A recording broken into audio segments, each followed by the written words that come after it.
ನಾಯಿಗಳಿಗೆ ಬಾಡೂಟ ಭಾಗ್ಯ. ಹೌದು, ಬೀದಿ ನಾಯಿಗಳು ಇನ್ನು ಮುಂದೆ ಹಳಸಿದ್ದು ತಿನ್ನಂಗಿಲ್ಲ, ಎಲ್ಲಿ ಬೇಕಲ್ಲಿ ತಿನ್ನಂಗಿಲ್ಲ. ಅವುಗಳಿಗೆ ಸಪರೇಟ್ ಆಗಿ ಬಾಡೂಟ ಕೊಡೋದಕ್ಕೆ ಬಿಬಿಎಂಪಿ ತೀರ್ಮಾನ ಮಾಡಿದೆ, ಸರ್ಕಾರ ತೀರ್ಮಾನ ಮಾಡಿದೆ. ಬೀದಿ ನಾಯಿಗಳು ಇನ್ನು ಮುಂದೆ ಹಳಸಿದ್ದು ಪಳಸಿದ್ದು ತಿನ್ನಂಗೇ ಇಲ್ಲ.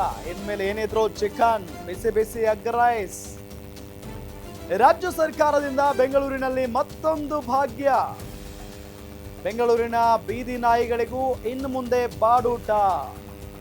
ಬೀದಿ ನಾಯಿಗಳಿಗೆ ಸ್ಥಳೀಯ ಸಂಸ್ಥೆಯಿಂದ ಊಟದ ವ್ಯವಸ್ಥೆಯನ್ನ ಕಲ್ಪಿಸಲಾಗುತ್ತೆ. ಪಾಲಿಕೆಯಿಂದ ಇನ್ನು ಮುಂದೆ ನಾಯಿಗಳಿಗೂ ಚಿಕನ್ ಮೀಲ್ಸ್. ಬೀದಿ ನಾಯಿಗಳ ಊಟಕ್ಕೆ 2.80 ಕೋಟಿ ಇಡಲಾಗಿದೆ. ಪ್ರತಿ ವಲಯದಲ್ಲಿ ನಿತ್ಯ 600ರಿಂದ 700 ಬೀದಿ ನಾಯಿಗಳಿಗೆ ಬಾಡೂಟ ಸಿಗುತ್ತೆ. ಸೊ ಇಂಟ್ರೆಸ್ಟಿಂಗ್ ಆಗಿದೆ ಇದು. ಈ ಒಂದು ಭಾಗ್ಯ ಇದೆಯಲ್ಲ, ಬೀದಿ ನಾಯಿಗಳಿಗೆ ಇನ್ನು ಮುಂದೆ ಬಾಡೂಟ, ಚಿಕನ್ನು, ಎಗ್ ರೈಸು ಇದೆ ತಿನ್ನೋದು ಬೀದಿ ನಾಯಿಗಳು. ರಾಜ್ಯ ಸರ್ಕಾರದಿಂದ ಬೆಂಗಳೂರಿನಲ್ಲಿ ಮತ್ತೊಂದು ಭಾಗ್ಯ ಇದು. ಬೆಂಗಳೂರಿನ ಬೀದಿ ನಾಯಿಗಳಿಗೂ ಇನ್ನು ಮುಂದೆ ಬಾಡೂಟ ಸಿಗುತ್ತೆ. ಬೀದಿ ನಾಯಿಗಳಿಗೆ ಸ್ಥಳೀಯ ಸಂಸ್ಥೆಯಿಂದ ಊಟದ ವ್ಯವಸ್ಥೆಯನ್ನ ಕಲ್ಪಿಸಲಾಗಿದೆ. ಪಾಲಿಕೆಯಿಂದ ಇನ್ನು ಮುಂದೆ ನಾಯಿಗಳಿಗೂ ಕೂಡ ಚಿಕನ್ ಮೀಲ್ಸ್ ಸಿಗುತ್ತೆ. ಬೀದಿ ನಾಯಿಗಳ ಊಟಕ್ಕೆ ಈಗಾಗಲೇ 2,80,00,000 ಟೆಂಡರ್ ಕರೆಯಲಾಗಿದೆ. ಪ್ರತಿ ವಲಯದಲ್ಲಿ ನಿತ್ಯ 600ರಿಂದ 700 ಬೀದಿ ನಾಯಿಗಳಿಗೆ ಬಾಡೂಟವನ್ನು ನೀಡಬೇಕು.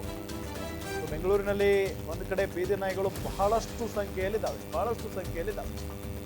ಸೊ ಪಾಪ ಇಷ್ಟು ವರ್ಷಗಳ ಕಾಲ ಅವೆಲ್ಲ ಅಳಸಿದ್ದು ಪಳಸಿದ್ದು ಯಾರಾದರೂ ಹಾಕಿದ್ರೆ ಹೋಟೆಲ್ ಮುಂದೆ ಹೋಗಿ ತಿನ್ಕೊಂಡು ಬದುಕ್ತಾ ಇದ್ವು. ಆದರೆ ಈಗ ಸರ್ಕಾರ ಬೀದಿ ನಾಯಿಗಳನ್ನ ಸಾಕೋದಕ್ಕೆ ತೀರ್ಮಾನವನ್ನ ಮಾಡಿರೋದು. ಬಾಡೂಟ ಸುಮ್ಮನೆ ಯಾವುದೋ ಒಂದು ಊಟ ಅಲ್ಲ, ಚಿಕನ್ನು ಜೊತೆಗೆ ಎಗ್ ರೈಸು ಇದೆ, ಬಿಸಿ ಬಿಸಿ ಬಿರಿಯಾನಿ, ಇಂಥ ಊಟ ಕೊಡೋದಕ್ಕೆ ಈಗ ರಾಜ್ಯ ಸರ್ಕಾರ ತೀರ್ಮಾನವನ್ನ ಮಾಡಿರೋದು. ಇದು ಪ್ರಾಣಿ ಪ್ರಿಯರಿಗೆ ಬಹಳಷ್ಟು ಖುಷಿ ತರಿಸಿರುತ್ತೆ. ಅದರಲ್ಲಿ ಯಾವುದೇ ರೀತಿಯಾದಂಥ ಅನುಮಾನನೇ ಇಲ್ಲ. ಆದರೆ ಅಕಸ್ಮಾತ್ ಆಗಿ ಈಗ ಕೊಟ್ಟು ನಿಲ್ಲಿಸಿಬಿಟ್ರೆ ಮುಂದೆ ಆಗುವಂಥ ದುಷ್ಪರಿಣಾಮದ ಬಗ್ಗೆ ರಾಜ್ಯ ಸರ್ಕಾರ ಯೋಚನೆ ಮಾಡಿದೆಯಾ, ಬಿಬಿಎಂಪಿ ಯೋಚನೆ ಮಾಡಿದೆಯಾ ಅನ್ನೋದೊಂದು ಪ್ರಶ್ನೆ ಬರುತ್ತೆ.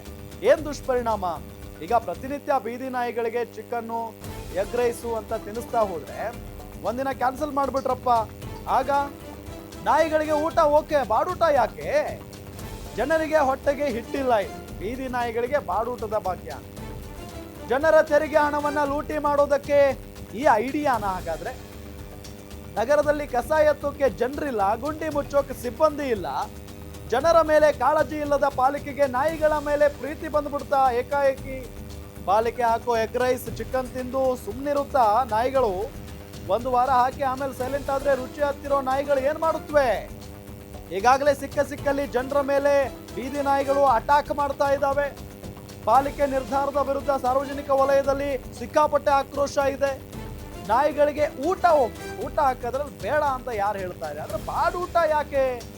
ಜನರಿಗೆ ಹೊಟ್ಟೆಗೆ ಹಿಟ್ಟಿಲ್ಲ, ಬೀದಿ ನಾಯಿಗಳಿಗೆ ಬಾಡೂಟದ ಭಾಗ್ಯ ಅಲ್ಲ. ಈ ಕಾನ್ಸೆಪ್ಟ್ ತಗೊಂಡು ಬಂದಿದಾರಲ್ಲ, ಇದು ನಿಜಕ್ಕೂ ಕೂಡ ಆಶ್ಚರ್ಯ.